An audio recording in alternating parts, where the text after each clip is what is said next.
realmente interesante esto, porque en realidad la tuberculosis está entre nosotros, en todos los países emergentes y en los del primer mundo también.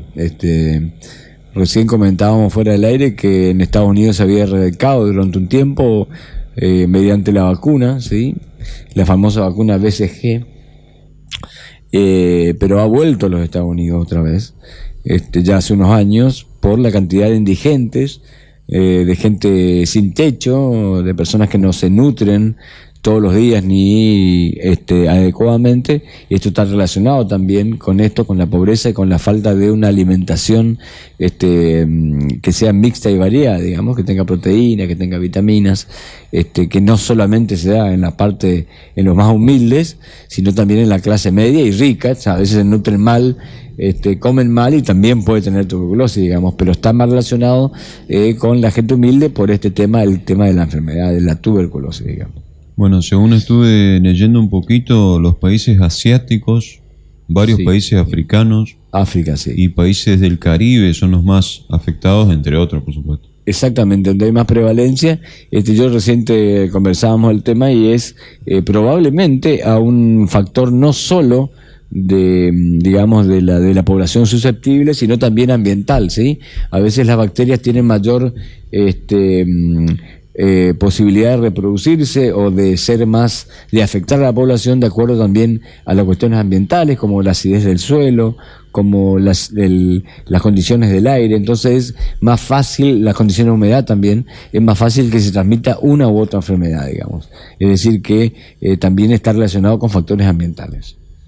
Bueno, otro dato que vamos aportando, que sin lugar a dudas, este nombre que vamos a dar indica un antes y un después en esta lucha contra la tuberculosis. Estamos hablando del doctor Roberto Koch, o vos corregime cómo se pronuncia. Sí, no, es Koch. En realidad en alemán se pronuncia Koch, como una J a la CH, pero es que son los bacilos de Koch, digamos, como lo conocimos en la infancia. Perfecto. Bueno, justamente el 24 de marzo de 1882, en la ciudad de Berlín, el doctor Roberto Koch, nacido en 1843 y fallecido en 1910, presentó a la comunidad científica su descubrimiento del bacilo de la tuberculosis. Bueno, desde allí se recuerda cada 24 de marzo como Día Mundial de la Tuberculosis. Interesante el dato, realmente fue un descubrimiento, fíjate vos, del año 1884, o sea, estamos hablando de que no había ni medios tecnológicos para descubrir, y fíjate vos, no solo el poder de observación, sino la inteligencia, la parte clínica de este hombre, no solo de este hombre, tenemos a Luis Pasteur, un montón de otros hombres que descubrían estas enfermedades que hasta hoy siguen siendo prevalentes en el mundo y que siguen afectando a la población y mediante los cuales se han descubierto vacunas, tratamientos, etcétera. Así que loable, digamos, la labor de estos científicos, ¿no es cierto? Yo digo, ¿cómo hacían? Vos que sos médico, Claudio, pero ahora con toda la tecnología que hay, ¿cómo hacía esta gente para trabajar? Realmente a veces eran hallazgos, se descubrían, digamos, accidentalmente, ¿sí? Un hallazgo, como se llama en medicina, y relacionando, digamos, lo que se observaba en el laboratorio y viendo la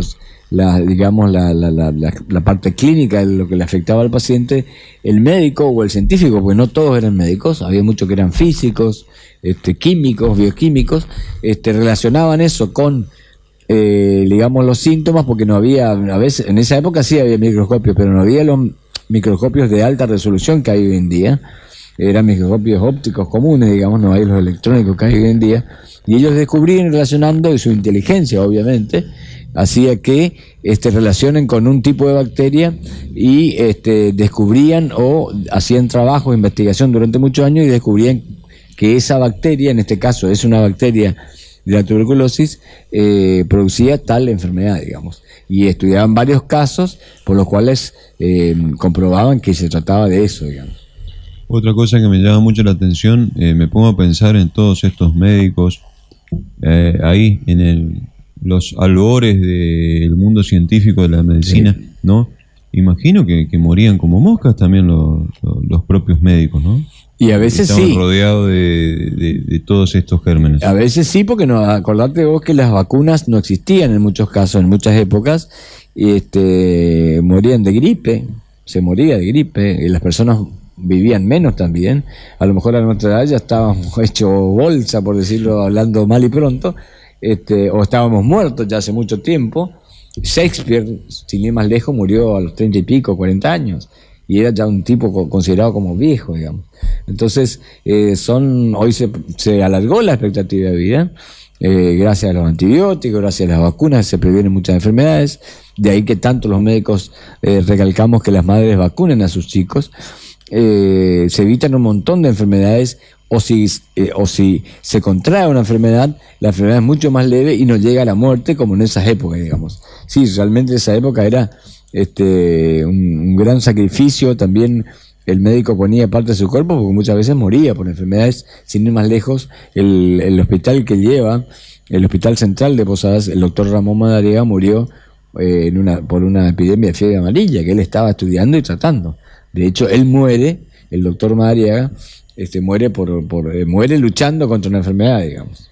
Increíble. Es increíble, sí. Bueno, nombramos varios países del mundo que son afectados por la tuberculosis, ¿no? Bueno, ¿cómo está el tema de esta enfermedad en Argentina, en Misiones? Y me interesa saber mucho si hay casos en Candelaria. Bueno, las estadísticas son inciertas porque generalmente es una enfermedad que tiene varias causas por las cuales no hay una estadística real, digamos. Primero porque hay una falla, y ahí asumo la responsabilidad como médico. Los médicos no solemos sospechar de enfermedades, de este tipo de enfermedades como la tuberculosis, por la poca aparición que hay, por la poca promoción que hay. Es cierto, los médicos no pensamos en estas enfermedades y no solicitamos los estudios correspondientes, digamos. Cuando uno se ha formado en una facultad como la que yo me formé, que es una universidad pública, que es la que yo destaco que hay que estudiar este tipo de carreras, en la pública, se tiene otro panorama, se convive con la pobreza, se convive con todo este tipo de enfermedades. Entonces, sí, el médico por ahí sospecha, y es la principal, asumo la primer digamos, cuota de responsabilidad, porque realmente los médicos no sospechamos esta enfermedad y no pedimos los laboratorios para detectar este tipo de enfermedad. Pero la enfermedad está en la Argentina, está en Misiones, está en Posadas, está en Candelaria, está en el interior del país. Hay tuberculosis y por ende los médicos tenemos que pedir este tipo de laboratorio. De hecho, en los ingresos a la policía o a las distintas fuerzas de la provincia se pide digamos el carnet de vacunación completa, en los cuales se incluye la BCG, ¿sí?, que es la vacuna para prevenir la tuberculosis, y también se pide la prueba de esputo, ¿sí?, que es el catarro, el esputo es el catarro, y las pruebas de la baciloscopía, es buscando el bacilo de Koch en el catarro o en el moco.